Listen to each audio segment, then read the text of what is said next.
साथियों, आप सभी का इस प्लेटफॉर्म पर स्वागत है।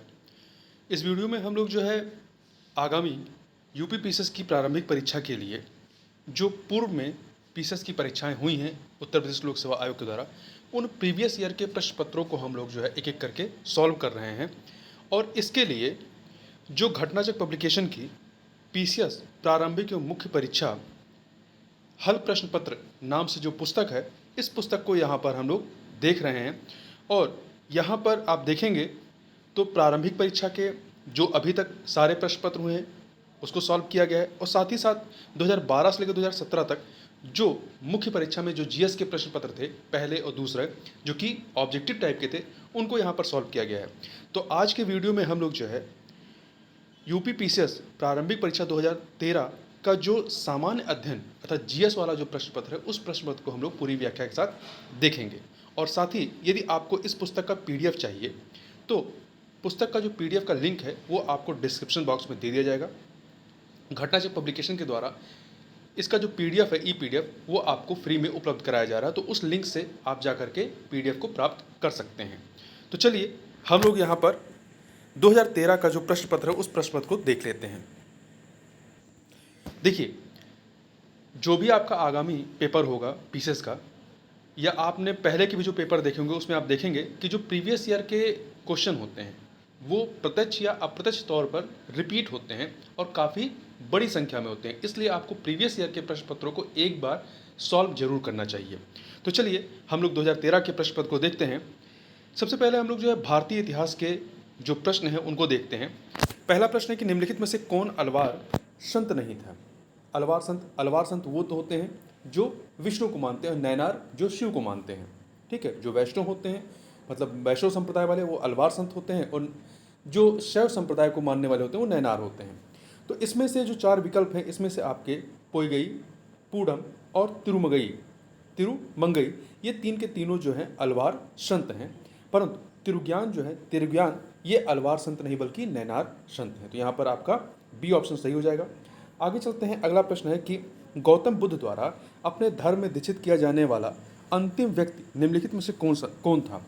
तो इन चार विकल्पों में से जो सुबुद्ध ये अंतिम व्यक्ति थे जिनको गौतम बुद्ध द्वारा बौद्ध धर्म में दीक्षित किया गया था। अपने जीवन के अंतिम वर्ष में गौतम बुद्ध अपने शिष्य चुंद के यहाँ पावा पहुँचे। यहाँ शुकर माधव भोज्य सामग्री खाने से ये अतिसार रोग से पीड़ित हो गए।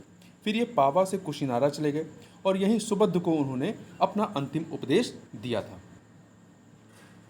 अगला प्रश्न है कि मौर्य काल में सीता का तात्पर्य क्या है।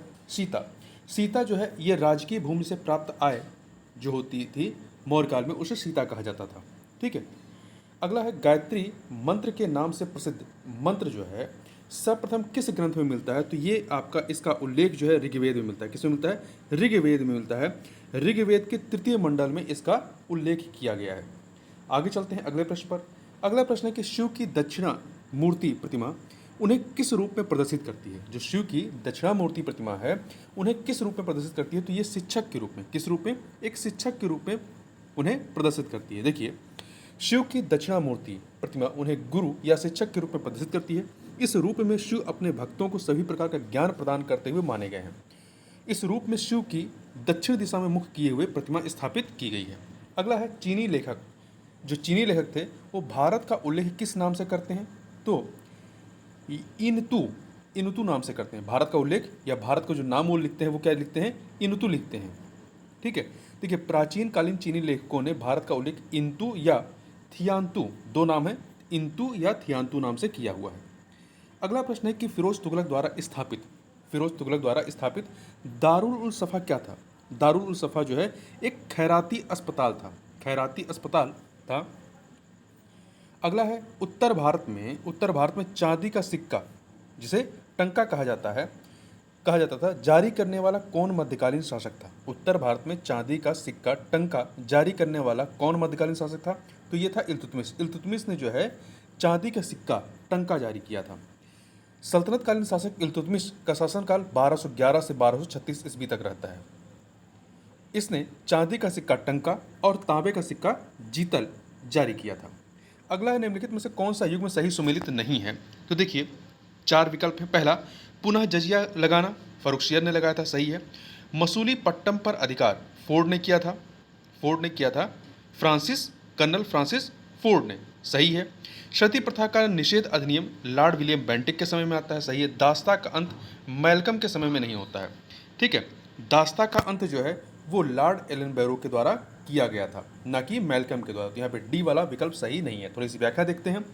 फर्रुखशियर द्वारा पुनः जजिया कर आरोपित किया गया था तथा सती प्रथा निषेध अधिनियम बंगाल सती विनियमन 1829, ये जो है आपका सती प्रथा निषेध अधिनियम ये लॉर्ड विलियम बेंटिक के द्वारा पारित किया गया था। जबकि तृतीय कर्नाटक युद्ध के दौरान कर्नल फ्रांसिस फोर्ड के नेतृत्व में अप्रैल 1759 ईस्वी में राजामुंद्री और मसूलीपट्टम पर अंग्रेजों ने अधिकार किया था। मैल्कम जो है, मैल्कम एक आपका अमेरिकी पादरी थे जिन्होंने भारत की यात्रा कर 1830 के दशक में दक्षिण भारत में दासता का ब्यौरा दिया था। इन्होंने दासता का ब्यौरा दिया था, परंतु दासता के अंत से उनका नाम नहीं जुड़ा है। दासता का अंत 1800 जो गुलामी का जो अंत है वो 1843 ईस्वी में लॉर्ड एलन बैरो के द्वारा किया गया था। आगे बढ़ते हैं।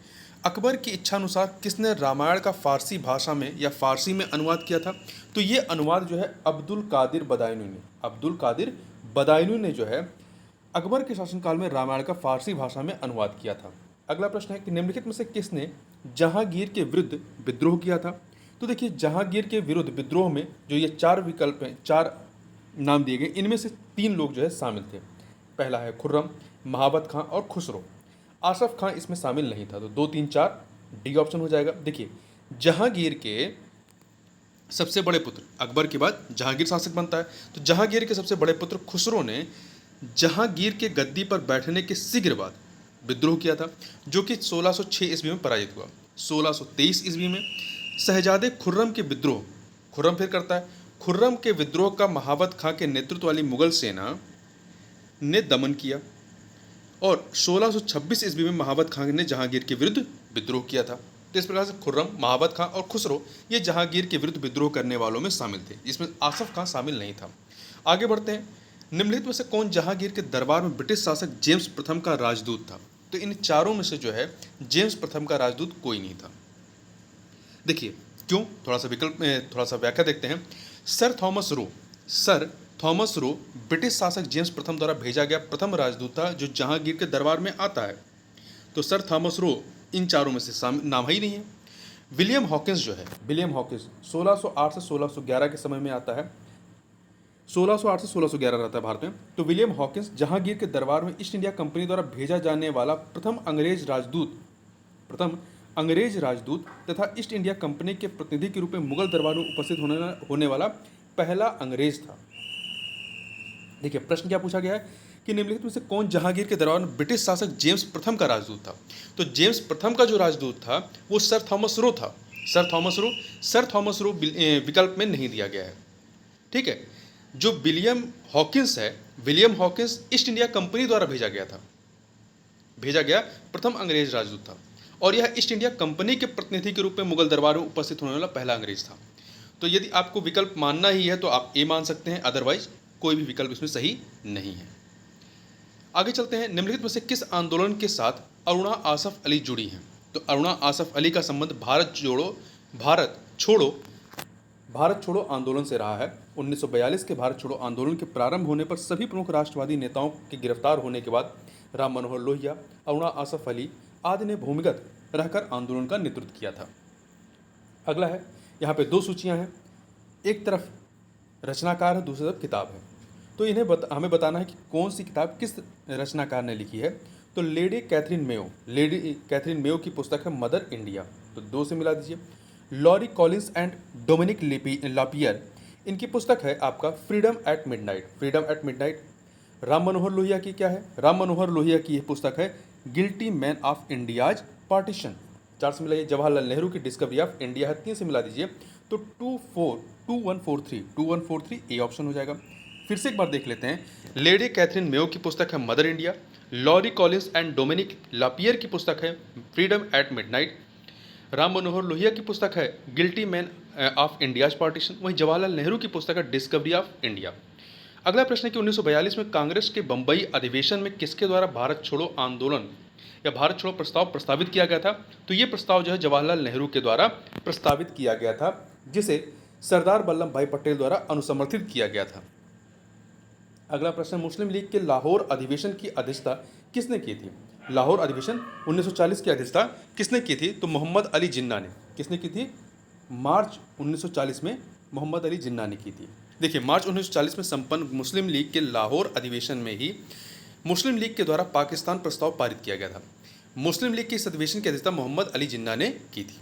अगला प्रश्न है कि चंपारण में तिनकठिया प्रथा का तात्पर्य क्या था? तिनकठिया प्रथा, इसका तात्पर्य था 3/20 भूभाग पर नील की खेती करना। मतलब एक जमीन का टुकड़ा है, उसके 20 भाग करिए और उसके 20 भाग में से 3 भाग पर क्या करना था? आपको नील की खेती करना था। तो ये था आपका तिनकठिया प्रथा। तो ए ऑप्शन ठीक है। स्थानीय कृषक जो थे राजकुमार शुक्ला के आग्रह पर महात्मा गांधी ने अप्रैल 1917 में चंपारण सत्याग्रह आरंभ किया था और वे बिहार के चंपारण में आते हैं। निम्नलिखित में से भारतीय राष्ट्रीय कांग्रेस के किस अधिवेशन में महात्मा गांधी ने कहा था कि गांधी मर सकते हैं परंतु गांधीवाद हमेशा बना रहेगा? ये इन्होंने कहा था कराची अधिवेशन 1931 में। कराची अधिवेशन 1931 में, क्योंकि उसके पहले जो है भगत सिंह को फांसी दे दी गई थी, तो उस समय जो है एक प्रकार से गांधी को लेकर के लोगों के मन में एक गुस्सा था। तो भारतीय राष्ट्रीय कांग्रेस के कराची अधिवेशन 1931 में महात्मा गांधी ने कहा था कि गांधी मर सकते हैं परंतु गांधीवाद हमेशा बना रहेगा। अगला है, किसने कहा था कि तिलक भारतीय अशांति के जनक हैं? तो ये कथन था बी शिरोल का। वैलेंटाइन शिरोल ने बाल गंगाधर तिलक को भारतीय अशांति का जनक कहा था। तिलक ने वैलेंटाइन शिरोल के विरुद्ध मानहानि का मुकदमा लड़ने इंग्लैंड भी गए थे। आगे बढ़ते हैं। माउंटबेटन योजना आधार बनी थी किसकी? तो ये सत्ता हस्तांतरण की और देश के विभाजन की, इन दोनों का आधार बनती है। तो यहाँ पर बी और सी दोनों ही आपके विकल्प हो जाएंगे। ठीक है। देखिए, माउंटबेटन ने 15 अगस्त 1947 को भारतीयों को सत्ता सौंपने का दिन निर्धारित किया। लगभग 2 माह चली वार्ताओं के बाद माउंटबेटन इस निष्कर्ष पर पहुंचे कि विभाजन ही एकमात्र विकल्प है। अतः उन्होंने इटली के वक्तव्य के दायरे में भारत विभाजन की एक योजना तैयार की, जिसे माउंटबेटन योजना या मनबाटन योजना के नाम से जाना जाता है। 1937 ईस्वी में प्रांतों में मंत्रिमंडल के निर्माण के उपरांत कांग्रेस का शासन कितने महीनों तक चला था? तो ये 28 महीनों तक चला था। कितने महीने? 28 महीनों तक ये शासन चला था।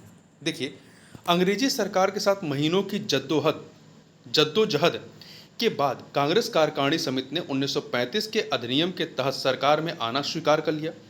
जुलाई 1937 में विभिन्न राज्यों में कांग्रेस के मंत्रिमंडल का गठन हुआ, जबकि अक्टूबर 1939 में कांग्रेस मंत्रिमंडलों ने द्वितीय विश्व युद्ध से उत्पन्न राजनीतिक संकटों के चलते त्यागपत्र दे दिया। इस प्रकार कांग्रेस का शासन कुल 28 माह तक चला। अगला है, डेक्कन एजुकेशन सोसाइटी की स्थापना से कौन संबंधित था? तो इसकी स्थापना से बीजी तिलक, बाल गंगाधर तिलक संबंधित थे। देखिए, डेक्कन एजुकेशन सोसाइटी की स्थापना 1880 ईस्वी में मूलतः न्यू इंग्लिश स्कूल के प्रारंभ के साथ पुणे में की गई थी तथा 1884 ईस्वी में डेक्कन एजुकेशन सोसाइटी औपचारिक रूप से गठित की गई थी। इस संस्था के संस्थापकों में बी के चिपलुंकर, बी जी तिलक एवं बी नाम जोशी प्रमुख थे। ठीक है। तो इस प्रकार से इसमें आपका बी जी तिलक उत्तर सही हो जाएगा। ध्यान रखिए, जस्टिस रनाडे इस सोसाइटी के संस्थापक नहीं थे, बल्कि इसके 5 जो संरक्षक थे उसमें शामिल थे। बॉम्बे, मद्रास और कलकत्ता में उच्च न्यायालयों की स्थापना कब हुई? तो यहाँ पर उच्च न्यायालयों की स्थापना तीनों जगह पर 1861 में होती है। बॉम्बे, मद्रास और कलकत्ता उच्च न्यायालयों की स्थापना ब्रिटिश संसद द्वारा पारित 1861 के भारतीय उच्च न्यायालय अधिनियम के तहत 1862 ईस्वी में की गई थी। तो अधिनियम 1861 था, स्थापना 1862 में होती है। आज़ाद हिंद फौज के अधिकारियों के लाल किले में चल रहे मुकदमे में उनके पक्ष में निम्नलिखित में से किसने वकालत की थी? तो सर टीबी सप्रू ने। किसने वकालत की थी? सर टीबू सप्रू ने वकालत की थी। तेज बहादुर सप्रू। देखिए, इस मुकदमे के बचाव पक्ष के वकीलों के समूह की अध्यक्षता जो है वो भोला भाई देसाई ने की थी। आगे चलते हैं। जलियांवाला बाग हत्याकांड के विरोध में निम्नलिखित में से किसने वायसराय के कार्य परिषद से त्यागपत्र दे दिया? जलियांवाला बाग हत्याकांड 13 अप्रैल 1919। शंकरन नायर ने जो है सर शंकरन नायर ने जो है वायसराय के कार्यपरिषद से त्यागपत्र दे दिया था। ठीक है, और रविन्द्रनाथ टैगोर ने इस हत्याकांड के विरुद्ध में अपनी नाइटहुड की उपाधि जो है त्याग दी थी। अगला निम्नलिखित में से किसने सर्वप्रथम भारत के लिए औपनिवेशिक स्वराज की मांग की थी? तो औपनिवेशिक स्वराज की मांग जो है ये किया था सर तेज बहादुर सप्रू और जयकर ने। सर तेज बहादुर सप्रू और जयकर ने। देखिए, प्रश्नगत विकल्पों में दिए गए व्यक्तियों में से पंडित मोतीलाल नेहरू ने मार्च 1926 में सेंट्रल लेजिस्लेटिव असेंबली में भारत के लिए औपनिवेशिक स्वराज या डोमिनियन स्टेट हेतु संविधान निर्माण के लिए एक प्रतिनिधिक कॉन्फ्रेंस बुलाने की मांग की थी तथा प्रश्न में उनके साथ गोविंद बल्लभ पंत का नाम दिया गया जो इससे संबंधित नहीं थे। अतः इस प्रश्न का जो उत्तर है वो सी होगा, क्योंकि तेज बहादुर सप्रू और जयकर नेहरू रिपोर्ट तैयार करने वाली समिति जिसके अध्यक्ष मोतीलाल नेहरू थे इसमें शामिल थे, जिसमें भारत के लिए औपनिवेशिक स्वराज की मांग रखी गई थी। अब ज्योग्राफी के या भूगोल के प्रश्नों को देख लेते हैं। यहाँ पर दो सूचियाँ हैं, एक तरफ है जैव मंडल भंडार और दूसरी तरफ वो कहाँ अवस्थित है, किस राज्य में। तो जो नोकरेक जैव मंडल भंडार है ये कहाँ पर है, ये आपका मेघालय में है, तो 3 से मिला दीजिए। मानस कहाँ पे है, असम में 2 से मिलाइए। दिहांग दिबांग कहाँ पे है, दिहांग दिबांग जो है अरुणाचल प्रदेश में 4 से, और अगस्ता मलाई केरल में है, तो 1 से मिला दीजिए इसको। तो इस प्रकार से आपका नोकरेक मेघालय 3, मानस असम 2, दिहांग दिबांग अरुणाचल प्रदेश 4 और अगस्त मलाई केरल 1। तो आपका 3, 2, 4, 1 हो जाएगा। ठीक है, तो आपका उत्तर हो जाएगा बी। आगे बढ़ते हैं। निम्नलिखित देशांतरों में से कौन सा भारत की प्रमाणिक माध्यान्ह रेखा है? तो 30.30 डिग्री 82.5 डिग्री पूर्वी 82.5 डिग्री पूर्वी जो आपकी देशांतर रेखा है इसे भारत की प्रमाणिक माध्यान्ह रेखा कहा जाता है। यह उत्तर प्रदेश के मिर्जापुर से होकर गुजरती है। भारत का मानक समय अंतर्राष्ट्रीय मानक समय से 5.5 घंटे जो है वो आगे है, तो यहाँ पर आपका डी ऑप्शन हो जाएगा। निम्नलिखित में से कौन सा सुमेलित नहीं है? नाथुला दर्रा, ये आपका अरुणाचल प्रदेश में नहीं बल्कि सिक्किम में है। कहाँ पर है? सिक्किम में है। लिपलेख उत्तराखंड में है। रोहतांग हिमाचल प्रदेश में। पालघाट केरल में। अगला निम्नलिखित में से कौन भारत के प्राकृतिक बंदरगाह हैं? 4 बंदरगाह हैं, चेन्नई, कोच्चि, तूतीकोरिन, विशाखापत्तनम। तो इसमें से आपका जो कोच्चि और विशाखापत्तनम जो है ये आपके क्या है? प्राकृतिक बंदरगाह हैं। तो 2 और 4 डी ऑप्शन। जबकि चेन्नई और तूतीकोरिन का वर्तमान नाम क्या है? BO चिदम्बर नार पोर्ट है। तो चेन्नई और तूतीकोरिन जो है ये क्या है? ये कृत्रिम बंदरगाह है, आर्टिफिशियल बंदरगाह है। अगला है निम्नलिखित नदियों में से किसका उद्गम भारत में नहीं है? सतलज, रावी, चिनाब और ब्यास। तो रावी, ब्यास, चिनाब इनका उद्गम भारत में, परंतु सतलज का उद्गम जो है भारत में नहीं है, ये तिब्बत से निकलती है।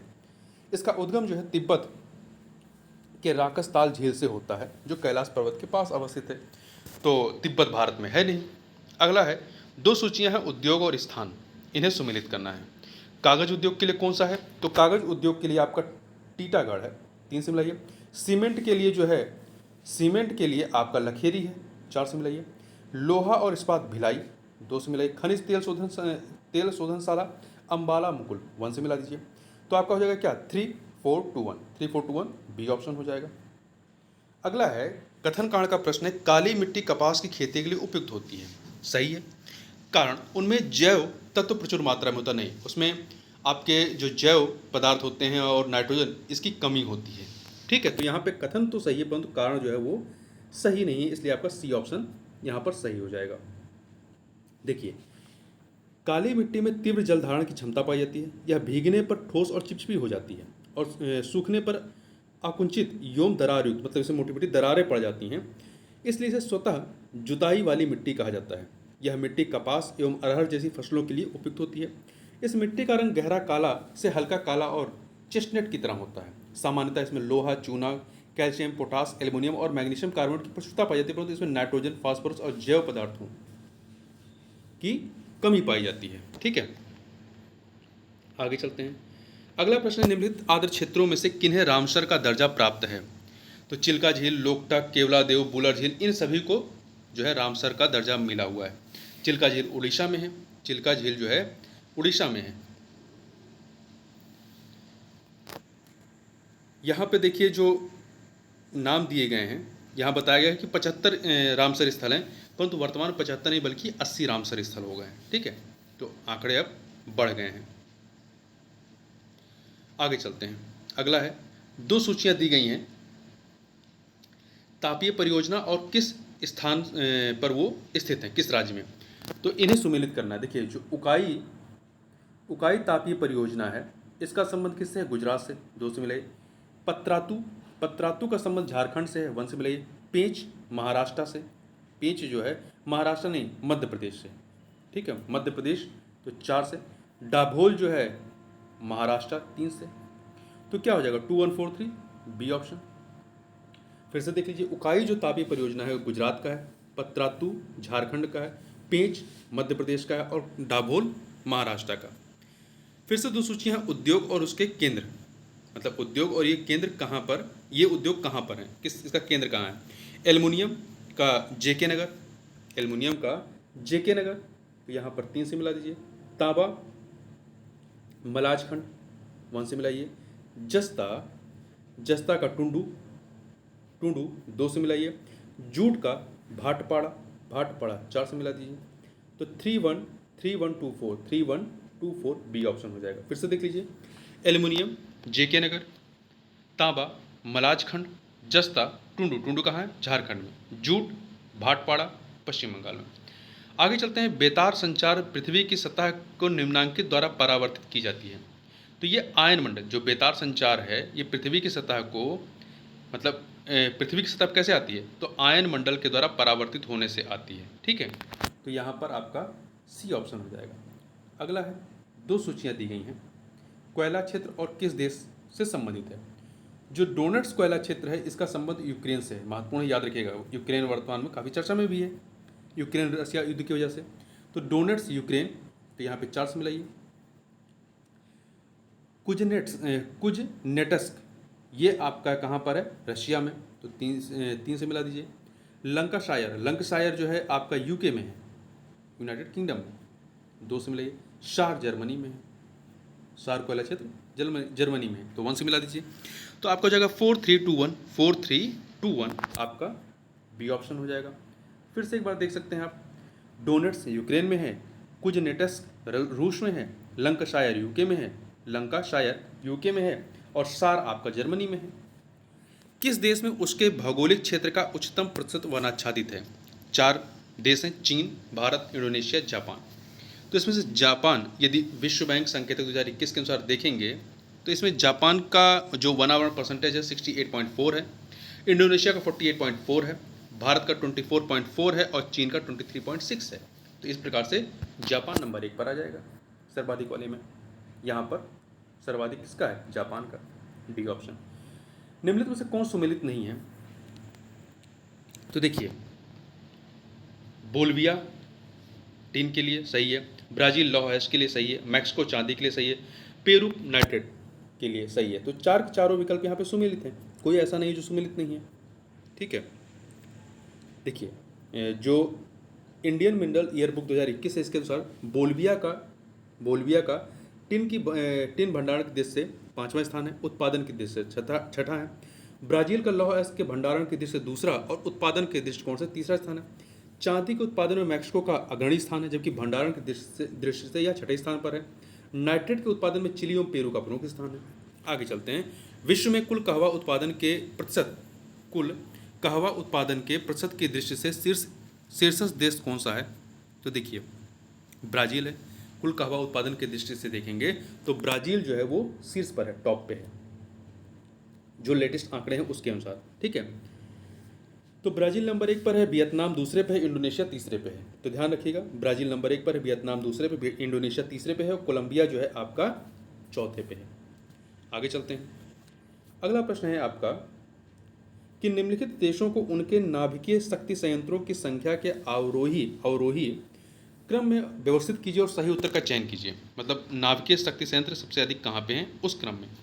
तो सबसे अधिक संयुक्त राज्य अमेरिका में है, फिर आपका फ्रांस है, फिर जापान है और फिर रशिया है। तो 4123 आपका सी ऑप्शन हो जाएगा, यूएसए, फ्रांस, जापान, रशिया। ठीक है, देखिए IAEA के अनुसार वर्ष 2022 में नाभिकीय शक्ति संयंत्रों की संख्या की दृष्टि से देखेंगे, जो आंकड़े हैं उसके अनुसार देखेंगे लेटेस्ट, संयुक्त राज्य अमेरिका नंबर 1 पर है, फ्रांस दूसरे पे है, चीन तीसरे पे है, रशिया तथा उसके बाद रशिया तथा जापान, मतलब चौथे पे रशिया आ जाता है और जापान पाँचवें पे आ जाता है। तो अब नया क्रम ये याद रखिएगा, संयुक्त राज्य अमेरिका, फ्रांस, चीन, रूस और जापान। चूँकि देखिए विकल्प में आपका ना ही चीन है और ना ही आपका रशिया है, चीन आपका विकल्प में नहीं है। आगे चलते हैं। दो सूचियां दी गई हैं, नदी और उस पर अवस्थित बांध, हमें सुमेलित करना है। कोलोरेडो नदी पर जो है कौन सा बांध है? कोलोरेडो नदी पर हूवर बांध है, 4 से मिलाइए। दामोदर पर कौन सा है? पंचेत हिल है, 3 से मिला दीजिए। नील नदी पर जो है अश्वान बांध है, 1 से। जौम्बेजी पर करीबा बांध है, 2 से मिलाइए। तो आपका क्या हो जाएगा? 4312 डी ऑप्शन हो जाएगा, ठीक है। तो कोलोरेडो नदी पर हूवर बांध है, दामोदर पर पंचेत हिल है, नील नदी पर अश्वान है और जौम्बेजी पर करीबा है।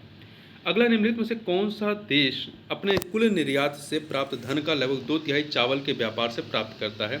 Japan, Thailand, Myanmar, Indonesia. पूछा गया है कि कौन सा देश अपने कुल निर्यात से प्राप्त धन का लगभग 2/3 चावल के व्यापार से प्राप्त करता है? तो इन चारों में से कोई सही नहीं है। आयोग ने जो है इसका उत्तर किसको माना था? म्यांमार को माना था, ठीक है, म्यांमार को।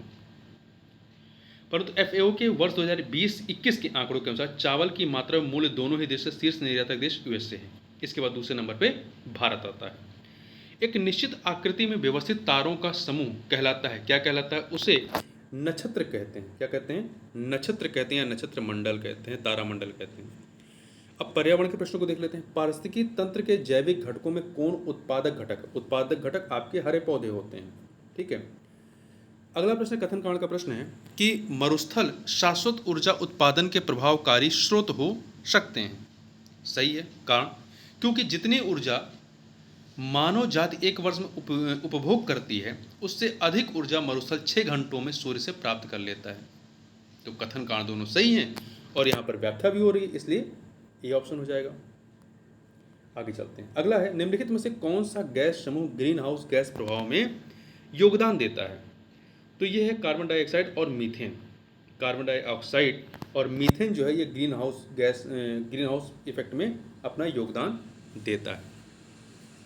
देखिए, कार्बन डाइऑक्साइड लगभग 66% का योगदान देता है, methane 16%, HCFC 2%, nitrous oxide 7%, chlorofluorocarbon CFC 8% और अन्य गैसें 1% देती हैं, ठीक है। तो यहाँ पे क्या था, कौन सा गैस समूह ग्रीन हाउस गैस में योगदान देता है? तो कार्बन डाइऑक्साइड और मीथेन, डी ऑप्शन हो जाएगा।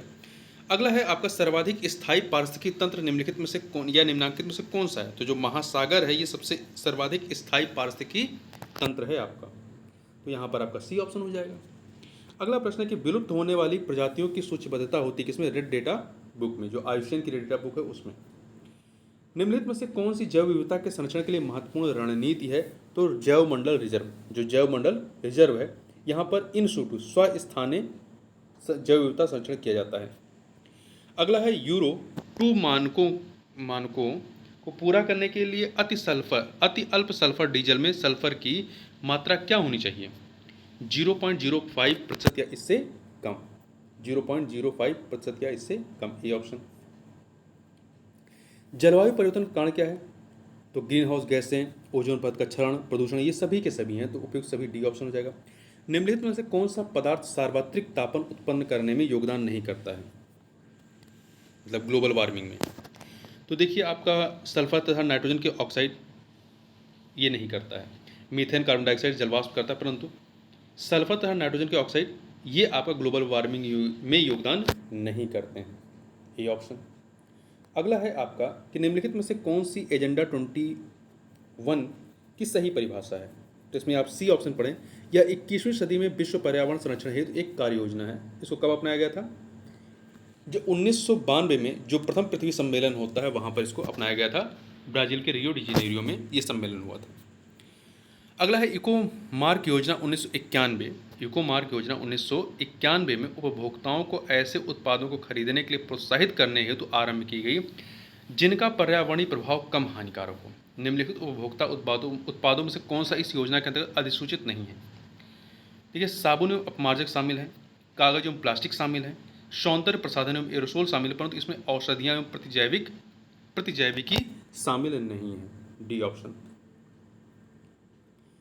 ठीक है। अगला, निम्नलिखित में से कौन सा वायु प्रदूषण का एक जैव सूचक है? तो लाइकेन है। कौन सा है? लाइकेन। जहाँ पे वायु प्रदूषण ज़्यादा होता है वहाँ पे आपके लाइकेन नहीं उगते हैं। ठीक है, जैसे कि शहरों में ये कम उगते हैं। अम्ल वर्षा निम्नांकित द्वारा वायु प्रदूषण कारण होती है। किसके द्वारा? नाइट्रस ऑक्साइड एवं सल्फर डाइऑक्साइड के कारण होती है। अगला है, निम्नलिखित गुणों से कौन सा एक सही सुमेलित है? कौन सा सही सुमेलित? देखिए, बायोस्फीयर रिजर्व की संकल्पना दी थी या शब्द का प्रयोग किया था सर्वप्रथम एडवर्ड सुयस ने। तो यहाँ पर आपका पहला वाला सही है, जबकि अन्य जो है वो सही नहीं है। यूरो उत्सर्जन नियम उत्सर्जन के मानक हैं और ये एक वाहन से उत्सर्जन के लिए सीमा निर्धारित करने के पैकेज प्रदर्शित करते हैं। निम्नलिखित गैसों में से कौन इसके अंतर्गत आच्छादित है? तो इसमें आपका carbon monoxide, hydrocarbon, nitrogen oxide, ये सभी के सभी इसमें शामिल हैं। इसके अतिरिक्त देखिए, नाइट्रोजन ऑक्साइड है, सभी हाइड्रोकार्बन, कार्बन मोनोऑक्साइड और पार्टिकुलेट मैटर पीएम संबंधी उत्सर्जनों पर यह नियामक लागू होता है। तो उपयुक्त सभी अर्थात डी ऑप्शन हो जाएगा। आगे बढ़ते हैं। अगला प्रश्न है आपका कि निम्नलिखित वायु प्रदूषकों में से कौन रक्त धारा को दुष्प्रभावित कर मौत उत्पन्न कर सकता है? तो कार्बन मोनोऑक्साइड। कार्बन मोनोऑक्साइड एक मुख्य या प्रमुख वायु प्रदूषक है। यह गैस रक्त में उपस्थित हीमोग्लोबिन से जुड़कर कार्बोक्सी हीमोग्लोबिन बनाती है, जिसके कारण रक्त की ऑक्सीजन को वहन करने की क्षमता कम हो जाती है। जब लगभग 50% हीमोग्लोबिन कार्बोक्सी हीमोग्लोबिन में बदल जाता है, तब ऑक्सीजन की कमी से श्वसन क्रिया में अवरोध हो जाता है, जिसके परिणाम स्वरूप व्यक्ति की मृत्यु हो जाती है। वायुमंडल में उपस्थित ओजोन द्वारा निम्नलिखित विकिरण अवशोषित किया जाता है। तो ओजोन द्वारा जो परावैंगनी अल्ट्रावायलेट रेज होती हैं उसको अवशोषित किया जाता है। तो सी ऑप्शन हो जाएगा। अक्टूबर 2012 में किस सम्मेलन में प्रधानमंत्री डॉक्टर मनमोहन सिंह ने तत्कालीन प्रधानमंत्री हैदराबाद प्रतिज्ञा पर $5 करोड़ खर्च करने के लिए घोषित किया था? तो जैव विविधता पर जो सम्मेलन था उसमें। तो यहाँ पर एक ऑप्शन हो जाएगा। अगला है, अब यहाँ पे साइंस के प्रश्नों को देख लेते हैं। एक दंत चिकित्सक जो दांत के डॉक्टर होते हैं, डेंटल डॉक्टर, द्वारा रोगी के दांतों की जांच के लिए जो प्रयुक्त दर्पण होता है वो कौन सा दर्पण होता है? तो अवतल दर्पण का प्रयोग करते हैं। अवतल दर्पण क्या कहता है? चीज़ों को बड़ा दिखाता है। तो अवतल दर्पण जैसे दाढ़ी बनाने के लिए, दांतों को चेक करने के लिए अवतल दर्पण का इस्तेमाल किया जाता है। ठीक है, कान का चेक करने के लिए, गले को चेक करने के लिए। टेलीविजन के दूरस्थ नियंत्रण के लिए किस प्रकार के विद्युत चुम्बकीय विकिरण का प्रयोग किया जाता है? तो जो रिमोट वगैरह होता है उसमें आप किसका इस्तेमाल करते हैं? औरक्त इंफ्रारेड का इस्तेमाल करते हैं, औरक्त किरणों का इस्तेमाल करते हैं। दूरस्थ नियंत्रण या सुदूर नियंत्रण बिना तार के कुछ दूरी लगभग 5 मीटर पर स्थित किसी इलेक्ट्रॉनिक युक्ति जैसे टीवी आदि को नियंत्रित करने का काम करता है। तो आजकल के रिमोट कंट्रोल प्रायः औरक तरंगों का उपयोग करके दूर से ही आदेश देने का काम करते हैं। अगला है, प्रशीतन खाद्य परीक्षण में मदद करता है। कैसे? तो ये जैव रासायनिक अभिक्रियाओं की दर को कम करके खाद्य परीक्षण में मदद करता है। अगला है, किस स्तर या डेसीबल से अधिक की ध्वनि खतरनाक ध्वनि प्रदूषण कहलाती है? तो 80 डेसीबल से अधिक की ध्वनि। अगला प्रश्न है, पीने के पानी को शुद्ध करने के लिए निम्नांकित गैसों में से किसे प्रयोग में लाया जाता है? क्लोरीन का इस्तेमाल करते हैं। किसका इस्तेमाल करते हैं? क्लोरीन का इस्तेमाल करते हैं। ठीक है। निम्नलिखित रोगों में से कौन टाइगर मच्छरों द्वारा संचालित नहीं होता है? तो जो टाइगर मच्छर होते हैं इनके द्वारा पीत ज्वार, डेंगू, चिकनगुनिया होता है, परंतु जापानी इंसेफ्लाइटिस जो है ये टाइगर मच्छरों के द्वारा नहीं होता है। जो एडीज एल्बो पिक्टस जो मच्छर होता है उसे ही टाइगर मच्छर कहते हैं। ठीक है। इससे पीत ज्वार, डेंगू ज्वार, चिकनगुनिया तथा सेंट लुई एन्सेफ्लाइटिस जैसे रोगों के कारक विषाणु का ये वाहक होता है। क्योंकि ये सारे के सारे रोग जो है विषाणु से होते हैं, वायरस से होते हैं, तो उस वायरस का जो वाहक होता है वो आपका टाइगर मच्छर होता है।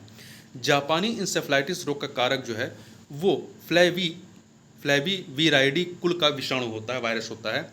इस विषाणु के वाहक सिर्फ क्यूलेक्स प्रजाति के जो मच्छर होते हैं वो होते हैं। ठीक है सर, ठीक है। आगे बढ़ते हैं। बच्चों में प्रोटीन की न्यूनता के कारण जो रोग उत्पन्न होता है उसे क्या कहते हैं? तो मैरास्मस नामक रोग हो जाता है। बच्चों में प्रोटीन की अल्पता के कारण मैरास्मस नामक रोग हो जाता है, तो ए ऑप्शन हो जाएगा। सूर्य के प्रकाश के अदृश्य भाग, सूर्य के प्रकाश के अदृश्य भाग से प्रकाश संश्लेषण किया जाता है कुछ बैक्टीरिया के द्वारा। गहरे समुद्र में सतह से लगभग 400 से 8,000 फीट तक की गहराई में पाए जाने वाले जीवाणु जैसे ग्रीन सल्फर बैक्टीरिया आदि अवरक्त विकिरण के प्रयोग द्वारा प्रकाश संश्लेषण कर ऊर्जा उत्पन्न करते हैं। अगला है, प्रोटीन की प्रचुरता वाले खाद्य पदार्थों में उपस्थित अमीनो अम्ल टायरोसिन के बारे में निम्नलिखित कथनों में से कौन सा एक सही नहीं है? पहला, यह ऊर्जा के स्तर को बढ़ाने में सहायता कर सकता है, सही है। यह भावात्मक और पर्यावरणीय दबावों का सामना कर सकता है, सही है। यह उदासी से लड़ सकता है, ये भी सही है। यह बुढ़ापे के लिए उत्तरदायी मुक्त मूलकों के विरुद्ध रक्षा कर सकती है, नहीं। ये आपका डी वाला विकल्प सही नहीं है। देखिए, टायरोसिन जो होता है, टायरोसिन एक ऐसा अमीनो अम्ल है जिसका कार्य मस्तिष्क में एड्रीनेलिन नॉर एड्रीनेलिन, डोपामाइन आदि न्यूरोट्रांसमीटर्स का निर्माण करना है। इसकी कमी होने से व्यक्ति स्वयं को दुखी और सुस्त महसूस करता है। टायरोसिन से शारीरिक सतर्कता और ऊर्जा को बढ़ाने में मदद मिलती है। आगे बढ़ते हैं। अगला है, इसरो का 100वां स्पेस मिशन सितंबर 2012 में कहाँ से छोड़ा गया था? तो ये आंध्र प्रदेश के श्रीहरिकोटा से। ठीक है, ये करंट अफेयर का क्वेश्चन है, अब नहीं पूछेगा। सितंबर 2012 के, ये भी करंट अफेयर का क्वेश्चन छोड़ दीजिए। ये भी एक हालिया समाचार के अनुसार भारतीय अंतरिक्ष अनुसंधान संगठन इसरो और अमेरिकी अंतरिक्ष एजेंसी नासा ने निम्नलिखित में से कौन से वैज्ञानिक प्रयोगों में सहयोग के लिए कार्यकारी समूह बनाने की सहमति जताई है? तो भावी चंद्र एवं मंगल मिशन के लिए, मौसम विज्ञान एवं अंतरिक्ष में खोज के लिए, ग्रह एवं सूर्य समेत भौतिकी के लिए, इन सभी के लिए। तो यहाँ पे डी ऑप्शन हो जाएगा। आगे चलते हैं। यहाँ पे 2 सूचियाँ हैं और इन्हें हमें सुमेलित करना है। ठीक है, तो देखिए, जो आपका पहला है, एक second, curiosity rover. Curiosity rover क्या है? ये यूएसए का मंगल ग्रह अन्वेषी अंतरिक्ष यान है। ठीक है, और आपका जो दूसरा है मैसेंजर, मैसेंजर क्या है? तो ये नासा का बुध ग्रह अन्वेषी अंतरिक्ष यान है। वहीं पे आपका तीसरा रुस्तम 1, रुस्तम 1 क्या है? रुस्तम 1 जो है डीआरडीओ का मानव रहित वायुयान है। और आपका चौथा आकाश 2, ये क्या है? टैबलेट है। टैबलेट जो कंप्यूटर का छोटा रूप होता है, खाने वाली दवा नहीं। ठीक है, तो यहाँ पर आपका 3, 4, 2, 1 हो जाएगा, ये ऑप्शन। आगे बढ़ते हैं। करंट अफेयर का क्वेश्चन छोड़ दीजिए इसको, ये भी करंट अफेयर का ही है। अब राज्य व्यवस्था के प्रश्नों को देखते हैं। भारतीय संविधान के निम्नलिखित अनुच्छेदों में से किस एक के अंतर्गत विधान परिषद की स्थापना, विधान परिषद, विधानसभा नहीं, विधान परिषद की स्थापना या समाप्ति की व्यवस्था की गई है? आर्टिकल 169 में। आर्टिकल 169 में भारतीय संविधान के अनुच्छेद 169 के तहत किसी राज्य विधानसभा द्वारा 2/3 बहुमत से प्रस्ताव पारित करने पर संसद विधि द्वारा उस राज्य में विधान परिषद की स्थापना या समाप्ति कर सकती है। तो अधिकार किसके पास है? केंद्र सरकार के पास है, संसद के पास में है। अगला है, अनुसूचित जातियों और अनुसूचित जनजातियों के लिए एक राष्ट्रीय आयोग गठित करने का प्रावधान संविधान के किस अनुच्छेद के अंतर्गत किया गया है? तो ये किया गया है आर्टिकल 338 और 338A के तहत। ठीक है, तो यहाँ पर ये ऑप्शन हो जाएगा। ये 89 में संविधान संशोधन अधिनियम 2003 के द्वारा ये प्रावधान किया गया था। अगला है, लोकसभा में एंग्लो इंडियन समुदाय के प्रतिनिधित्व के लिए प्रावधान संविधान में किस अनुच्छेद के अंतर्गत किया गया है? तो आर्टिकल 331 के तहत किया गया। यहाँ ध्यान रखिएगा, अब इसको समाप्त कर दिया गया है। देखिए, 104वें संविधान संशोधन अधिनियम 2019 के तहत अनुच्छेद 334 में संशोधन करते हुए लोकसभा एवं विधानसभाओं में आंग्ल भारतीय समुदाय के प्रतिनिधित्व के लिए नाम निर्देशित जो नॉमिनेट किया जाता था करने की व्यवस्था को पूर्व निर्धारित तिथि 25 जनवरी 2020 से आगे नहीं बढ़ाया गया, अतः यह व्यवस्था समाप्त हो गई है। आगे चलते हैं। निम्नलिखित में से कौन सा एक सही सुमेलित नहीं है? तो देखिए, अनुच्छेद 39A सामान्य न्याय एवं निःशुल्क विधिक सहायता, सही है। अनुच्छेद 40 ग्राम पंचायतों का संगठन, सही है। अनुच्छेद 44 समान नागरिक संहिता, सही है। अनुच्छेद 48 न्यायपालिका कार्यपालिका से पृथक्करण, ये गलत है। न्यायपालिका से कार्यपालिका का जो पृथक्करण है ये किस में है? ये आर्टिकल 50 में है, ना कि 48 में। 48 में क्या है, कृषि एवं पशुपालन के संगठन से संबंधित है ये। आगे बढ़ते हैं। जिस समिति ने लोकतांत्रिक विकेंद्रीकरण और पंचायत राज की सिफारिश की, उसका सभापति कौन थे? तो उसके सभापति बलवंत राय मेहता थे। बलवंत राय मेहता। समिति गठित की गई थी 1957 में। पंचायत समिति के सदस्य कौन होते हैं? प्रत्यक्ष रूप से जनता द्वारा निर्वाचित किए जाते हैं। ठीक है। पंचायत समिति त्रिस्तरीय पंचायती राज प्रणाली का मध्यवर्ती स्तर है, जिसके सदस्य प्रत्यक्ष रूप से जनता द्वारा निर्वाचित किए जाते हैं। अगला, निम्नलिखित में से कौन सा एक संवैधानिक निकाय नहीं है? संघ लोक सेवा आयोग है, आर्टिकल 315 में है। राज्य लोक सेवा आयोग है, तो आपका संघ लोक सेवा और राज्य लोक सेवा आयोग आपका 315 में है। वित्त आयोग आर्टिकल 280 में। योजना आयोग जो है ये आपका संवैधानिक निकाय नहीं है। अब इसे 1 जनवरी 2015 से समाप्त भी कर दिया गया। इसके यहाँ पे नीति आयोग है, यहाँ पे डी ऑप्शन हो जाएगा। 1 सेकेंड, डी ऑप्शन। आगे बढ़ते हैं। संसद के सूचना अधिकार अधिनियम को भारत के राष्ट्रपति की स्वीकृति कब मिली? 15 जून 2005 को। 15 जून 2005 को, और यह 12 अक्टूबर 2005 से प्रभावी हो जाती है। इस समय राष्ट्रपति कौन थे? Doctor APJ Abdul Kalam. अनुपातिक प्रतिनिधित्व की व्यवस्था निर्वाचन क्रिया प्रणाली के रूप में सुनिश्चित करती है। क्या सुनिश्चित करती है? अल्पसंख्यकों के प्रतिनिधित्व को। देखिए, अनुपातिक प्रतिनिधित्व की व्यवस्था जो है वो निर्वाचन क्रिया प्रणाली के रूप में अल्पसंख्यक समूहों के उनकी संख्या के अनुपात में प्रतिनिधित्व को सुनिश्चित करती है। इस प्रणाली से सभी वर्गों का समुचित प्रतिनिधित्व सुनिश्चित होता है। अगला है, हमारे संविधान किस भाग में 3 सोपानों में पंचायतें बनाने की परिकल्पना की गई है? भाग 9 में की गई है। भाग 9 में। ठीक है, यहाँ पर ए ऑप्शन हो जाएगा। निम्नलिखित में से कौन राज्य सरकार तथा स्थानीय शासन के बीच राजस्व बंटवारे के लिए उत्तरदायी है? तो राज्य सरकार तथा स्थानीय शासन के बीच में राजस्व बंटवारे के लिए राज्य वित्त आयोग उत्तरदायी है। संविधान के अनुच्छेद 243 आई, ध्यान रखिएगा 243 आई के तहत, जबकि जो केंद्र स्तर पर या राष्ट्रीय स्तर पर जो वित्त आयोग होता है वो आर्टिकल 280 के तहत है।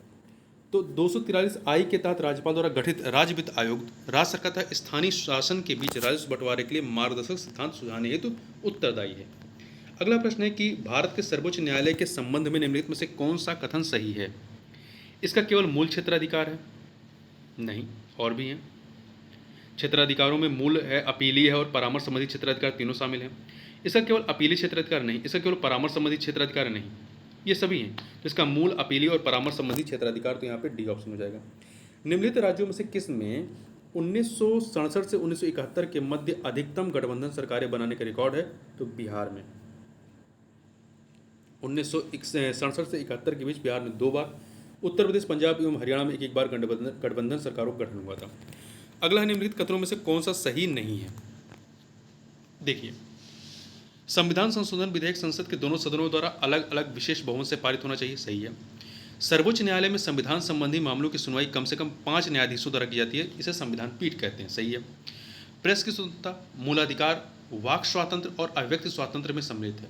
प्रेस की स्वतंत्रता, मूलाधिकार, वाक स्वातंत्र और अभिव्यक्ति स्वातंत्र में सम्मिलित है, ये कथन सही है। जाकिर हुसैन भारत के प्रथम उपराष्ट्रपति थे? नहीं, डॉक्टर राधा कृष्णन थे। ठीक है, यहाँ पे डी वाला ऑप्शन गलत है। डॉक्टर जाकिर हुसैन भारत के दूसरे राष्ट्रपति थे व्यक्ति के अनुसार, चूंकि डॉक्टर राधाकृष्णन जो है 2 बार उपराष्ट्रपति थे, और ये मतलब नंबरिंग में देखें तो तीसरे थे ये, और व्यक्ति के अनुसार दूसरे थे। ये 1962 13 मई 1962 से 12 मई 1967 तक इस पद पर रहे। अब आगे चलते हैं, अर्थव्यवस्था के प्रश्नों को देखते हैं। निम्नलिखित में से कौन सा कर भारत सरकार द्वारा नहीं लगाया जाता है? तो भारत सरकार के द्वारा देखिए, केंद्र सरकार या भारत सरकार जो है सेवा कर, शिक्षा कर, सीमा कर लगाती है, परंतु मार्ग कर या टोल टैक्स जो है ये राज्य सूची का विषय है, तो राज्य सरकार लगाती है। आगे चलते हैं। उदारीकरण, निजीकरण और भूमंडलीकरण की नई आर्थिक नीति घोषित की गई प्रधानमंत्री किसके द्वारा? नरसिम्हा राव के समय में इसको की गई थी 1991 में, और वित्त मंत्री कौन थे? आपके मनमोहन सिंह थे। आगे चलते हैं। गांधीवादी अर्थव्यवस्था किस पर आधारित है? तो ये जो है न्यास पर, ट्रस्टीशिप पर आधारित है। निम्नलिखित में से कौन एक ग्रामीण अवस्थापन विकास कोष के अंतर्गत सम्मिलित नहीं है? तो ग्रामीण जलापूर्ति है, ग्रामीण सड़कें हैं, ग्रामीण विद्युतीकरण, परंतु इसमें ग्रामीण उद्योग सम्मिलित नहीं है। ग्रामीण अवस्थापना विकास कोष की स्थापना नाबार्ड के तहत वर्ष 1995-96 में की गई थी। इसका उद्देश्य ग्रामीण अवसंरचना परियोजनाओं को अल्प लागत निधि सहायता प्रदान करना है। ग्रामीण जलापूर्ति, ग्रामीण सड़कें तथा ग्रामीण विद्युतीकरण तो इसके अंतर्गत आते हैं, परंतु ग्रामीण उद्योग इसके तहत सम्मिलित नहीं है। किसी देश की आर्थिक वृद्धि की सर्वाधिक उपयुक्त माप क्या है? तो यह है आपका प्रति व्यक्ति उत्पाद। प्रति व्यक्ति उत्पाद है, ठीक है। यदि किसी देश की आर्थिक वृद्धि की आधारभूत माप जो है वो सकल घरेलू उत्पाद है, तथा सकल घरेलू उत्पाद आर्थिक वृद्धि की आर्थिक वृद्धि का कहीं अधिक समुचित आकलन प्रस्तुत करता है। वर्तमान संदर्भों में जहाँ किसी देश में बाहर से काफ़ी निवेश आते हैं और देश से बाहर भी काफ़ी निवेश उत्पादन में प्रयुक्त होते हैं, तो इस स्थिति में उस देश की आर्थिक वृद्धि की उपयुक्त माप शुद्ध राष्ट्रीय उत्पाद होता है, ठीक है। परंतु यदि वास्तविक रूप से किसी देश के आर्थिक विकास की बात की जाए तो प्रति व्यक्ति आकलन उस देश के वास्तविक आर्थिक विकास की सही तस्वीर प्रस्तुत करता है, क्योंकि यह जनसंख्या के सापेक्ष होता है। अतः वास्तविक रूप से किसी देश की आर्थिक वृद्धि की सर्वाधिक उपयुक्त माप प्रति व्यक्ति उत्पाद के आधार पर ही आकलित की जानी चाहिए। आगे चलते हैं। National stock exchange of India के प्रवर्तक कौन है? तो भारतीय स्टेट बैंक, LIC और GIC, IDBI, ये सभी के सभी हैं। देखिए, national stock exchange of India की स्थापना 1992 में फेरवानी समिति की सिफारिश, किस समिति की सिफारिश पर? तो ध्यान रखिएगा, फेरवानी समिति की सिफारिश पर हुई थी। इसके प्रवर्तकों में, प्रमोटर्स में भारत सरकार के अलावा शीर्ष वित्तीय संस्थाएं, जिनमें प्रमुख रूप से आपका IDBI, LIC, GIC और SBI शामिल है, जबकि अन्य प्रवर्तक ICICI, IFCI, SBI, capital market limited, SHCIL, ILFS आदि हैं। अगला है स्वाधार योजना है। स्वाधार योजना क्या है? तो ये जो है कठिन परिस्थितियों में महिलाओं के लिए है।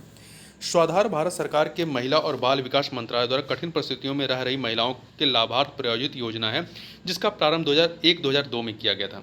इस योजना के अंतर्गत वेश्यावृत्ति, रिहा कैदी, प्राकृतिक आपदा तथा अन्य किसी भी कारण से बेघर और बेसहारा महिलाओं को स्वाधार गृह लाया जाता तथा व्यावसायिक प्रशिक्षण दिया जाता है।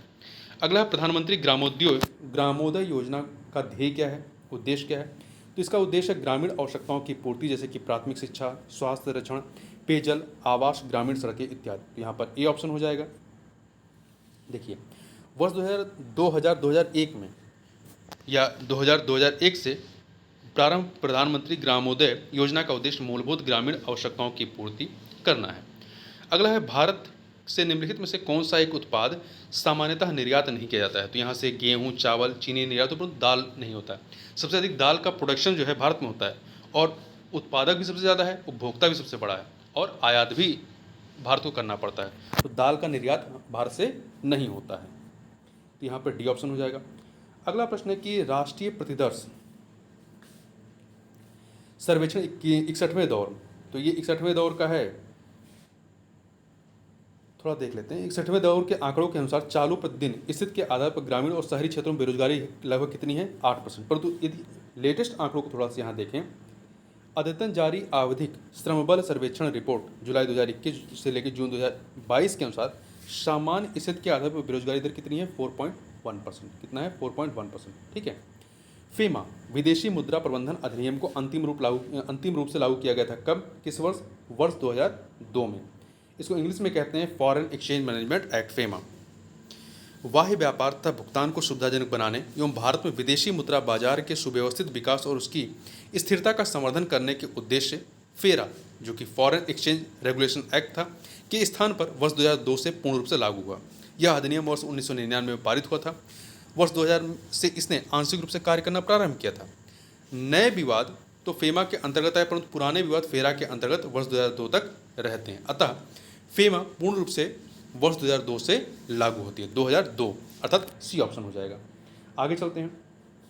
जनसंख्या और नगरीकरण के प्रश्नों को देख लेते हैं। दक्षिण एशिया में वृद्ध जनसंख्या का सर्वाधिक प्रतिशत वाला देश कौन सा है? भूटान, भारत, नेपाल। श्रीलंका में तो नेपाल है, श्रीलंका है, ठीक है। कौन सा है? श्रीलंका। यहाँ पर 60 प्लस आयु जो है का जो अनुपात है कितना है, परसेंटेज कितना है? 12.7% है। कुल आबादी का 12.7% जो है वो 60 प्लस आयु वाले हैं, जबकि भारत में 8.3% है, भूटान में 7% है और नेपाल में 7.8 है। वर्तमान में बात करेंगे तो आपका श्रीलंका में 15% हो गया है। जनसंख्या के पिरामिड में कौन सा समूह आश्रित आबादी के रूप में आता है? तो देखिए 15 आश्रित आबादी के रूप में, तो 15 वर्ष से नीचे का और 60 वर्ष से ऊपर का। तो यहाँ पर आपका जो है 60 वर्ष से ऊपर आयु समूह, 60 नहीं 65 वर्ष से ऊपर वाले को माना जाता है, ठीक है। 15 से नीचे, 65 से ऊपर। तो यहाँ पे ये दोनों ही नहीं है। 0 से 14 वर्ष आयु वाला समूह जो है इसके तहत आएगा, आश्रित आबादी के तहत माना जाएगा। देखिए 15 से 64 वर्ष आयु वर्ग को कार्यशील जनसंख्या माना जाता है। तो इससे ऊपर और इससे नीचे जो होंगे वो आश्रित में आ जाएंगे। अगला है, भारत में निम्नलिखित में से किस राज्य में नगरीय घनत्व सर्वाधिक है? तो नगरीय घनत्व सर्वाधिक इन चारों में से आपका किस में है? पश्चिम बंगाल में, पश्चिम बंगाल में है, ठीक है। आगे चलते हैं। 2011 की अनंतिम जनगणना के अनुसार जनसंख्या को दृष्टि में रखते हुए निम्नलिखित राज्यों को अवरोही क्रम में प्रस्तुत कीजिए। जनसंख्या की दृष्टि से अवरोही मतलब बड़े से छोटे के क्रम में। तो सबसे अधिक जनसंख्या कहाँ है? उत्तर प्रदेश, फिर आपका महाराष्ट्र, फिर बिहार, फिर आंध्र प्रदेश। तो 4, 3, 2, 1 बी ऑप्शन हो जाएगा। अगला है, निम्नलिखित संघ शासित राज्यों में स्त्री साक्षरता 2011 के जनगणना के उच्चतम कहाँ रही है? तो लक्षद्वीप में, लक्षद्वीप में रही है, ठीक है। तो लक्षद्वीप में शीर्ष था, मतलब सबसे अधिक रही है। अब चलते हैं, थोड़ा सा राज्य विशेष के प्रश्नों को देख लेते हैं।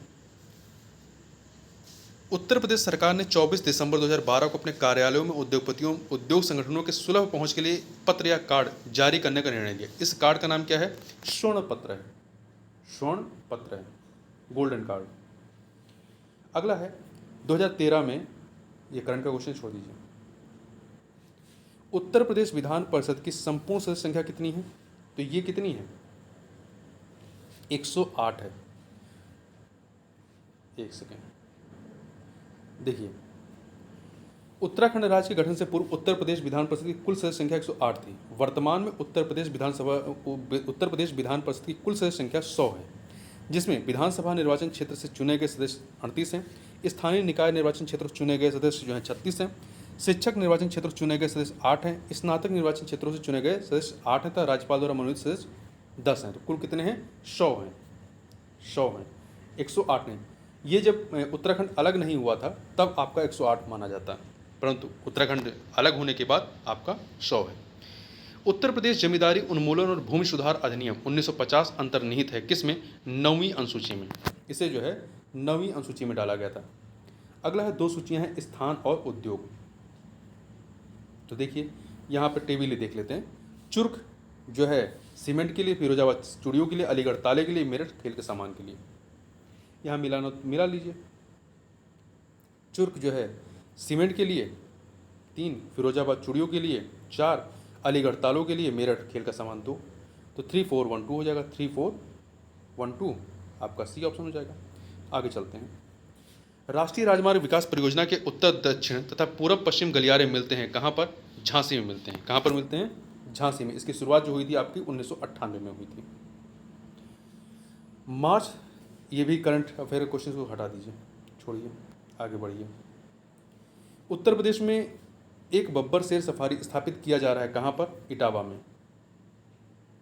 अगला प्रश्न है आपका, उत्तर प्रदेश में आईटी सिटी की स्थापना की जा रही है कहाँ पर? लखनऊ में। कहाँ पर? लखनऊ में। अब यहाँ पे करंट अफेयर के प्रश्नों को हम लोग छोड़ देते हैं। तो करंट अफेयर के प्रश्नों को छोड़ते हुए हम लोग आगे बढ़ते हैं और विविध के कुछ प्रश्नों को देख लेते हैं। चूँकि करंट अफेयर बहुत पुराना है तो हम लोग को लेटेस्ट करंट अफेयर से मतलब है। हाल ही में प्रदर्शित फिल्म काई पोछे, ये भी करंट अफेयर का ही है, किस उपन्यास पर आधारित रहा है? तो ये जो है आपका the 3 mistakes of my life जो पुस्तक रही है चेतन भगत की, उस पर आधारित रही है।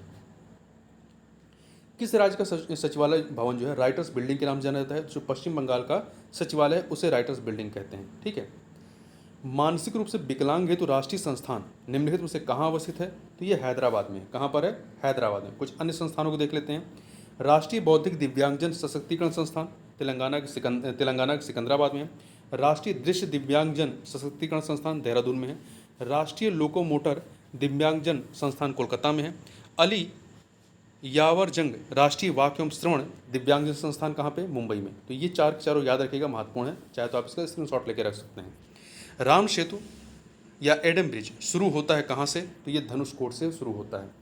राम सेतु जिसे एडम ब्रिज कहते हैं, भारत के पंबन द्वीप के अंतिम छोर धनुषकोट से प्रारंभ होकर के श्रीलंका के मन्नार द्वीप तक एक श्रृंखला में उथले तक एक श्रृंखला में उतरे जलीय भाग के रूप में विस्तारित है। तो इस प्रकार से हम लोगों ने 2013 के जो जीएस का प्रश्न पत्र था उसको यहाँ पर हम लोगों ने देखा। तो इस वीडियो में बस इतना ही, मिलते हैं नेक्स्ट वीडियो में, तब तक के लिए बहुत बहुत धन्यवाद।